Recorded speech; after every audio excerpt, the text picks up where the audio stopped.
Under the cover of night, a female seducer abducts two handsome men, ties them to a bed, and ravages them for an entire night. Early the next morning, Suyin goes out to fetch water, and discovers two people tied up beside the well.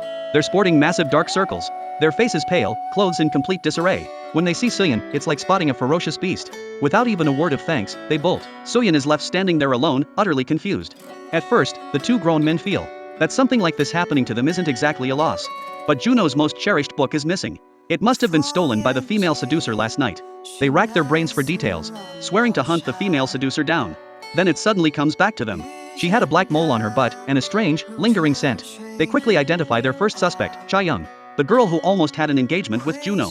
Chayoung is usually very flirtatious. First, they need to find a way to see if she has a mole. So the three decide to spy on her while she's bathing, stretching their necks ridiculously long just to get a look.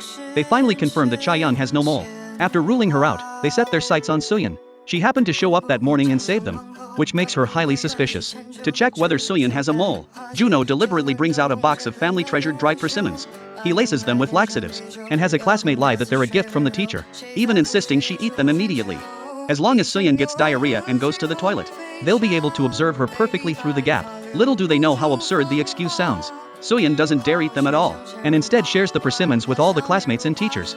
The three wait miserably outside the restroom, only to see a group of men walking out with their legs clamped tight. Dejected and empty-handed, they head back. Just then, the village idiot suddenly wanders over. They immediately think of the idiot's wife. The idiot knows nothing about men and women, easy to fool. Maybe his wife has been sneaking out behind his back to cause trouble. So the three run to the idiot's house to spy. Sure enough, the idiot looks at his beautiful wife without a reaction. But the three get too carried away and make noise. The idiot's wife storms out, knife in hand, chasing them down. The village idiot married a wife as lovely as a flower, while he's still trying to figure out how a wedding night works. Outside, three men are peeping. Enraged, the wife charges out with a knife to hack at them. The three barely escape alive, and confirm the idiot's wife is not the female seducer. After all, Minjun once dated her, and had secretly watched her bathe. She definitely has no mole. And once again, the case hits a dead end. Juno sits by the river, sighing in frustration, when he suddenly sees Suyin walking toward him. The book in her hands looks more and more familiar, so he deliberately bumps Suyin into the river, and snatches the book from her hands to check. It's not the one he's been longing for. He quickly picks up the shoe Suyin dropped, just about to turn back and apologize. When he sees Suyin climbing up, clothes in disarray, Juno instantly gets hard, squatting down with his thighs clamped together in embarrassment. Only then does Suyin notice her own clothing. Blushing, she hugs her belongings and runs off. After this incident, a hint of awkward chemistry grows between them. Later, when Juno is strolling through town and sees a shoe stall, he picks out the prettiest pair, planning to give them to Suyin. The two go on a date in a small grove, their relationship clearly becoming much closer. But the female seducer is still at large. Whenever the three mention it, they get fired up. They decide to hike to vent their frustration, only to run straight into a group of village girls bathing. Suyin is among them. Even worse, Suyin actually has a mole. Juno can hardly accept it. Back home, he turns it over in his mind again and again. He just can't believe Suyin is that kind of person. Right then, Suyin comes to see him, bringing a gift she made with great care. Juno can't bring himself to put on a friendly face, but seeing Suyin's hurt expression, he can't help pulling her to a secluded spot, planning to ask her face to face why she became the female seducer. But Suyin has no idea what he's talking about. She's a pure, innocent maiden. How did she suddenly become a female seducer? Neither of the two broken-hearted lovers knows that another man in the village has been abducted at that very moment. The next day, burdened with worries, Suyin goes to fetch water, and once again sees the familiar scene.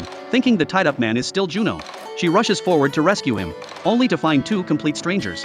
The two men are utterly terrified, and immediately mistake Suyin for the female seducer. They drag her to the magistrate. When asked where she was the previous night, Suyin suddenly understands everything.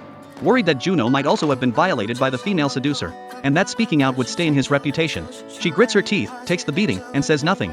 When Juno learns of this, his emotions grow even more complicated. He wronged Suyin, yet Suyin did everything she could to protect him. This hardens his resolve to find the female seducer, and prove Suyin's innocence. Because he recklessly searches everywhere for clues, he accidentally provokes a group of thugs, and gets beaten badly. While being treated at the clinic, he smells a familiar scent, the exact same one used by the female seducer. Juno quickly asks where it comes from. It turns out the doctor bought some power pills from a Japanese shop. They work wonders for men, so he bought some and resold them to the village men. Juno asks for the location of that Japanese shop, and rushes over immediately. There, he indeed sees his book. From inside come the voices of a man and a woman. The female seducer believes that once she drains the village men dry, they'll buy power pills to restore their strength, allowing her to earn even more silver. After running rampant for so long, the female seducer is finally caught. Juno hides nearby, watching with curiosity. He wants to see what the female seducer looks like. It turns out she's plain looking, with an ugly scar on her face. Juno feels as if he swallowed a fly. The only consolation is that Suyin has been rescued. Suyin is kind and cheerful, and doesn't blame him for what happened. They always have endless things to talk about. Juno finally understands his feelings for Suyin. It's time to hurry up and marry her.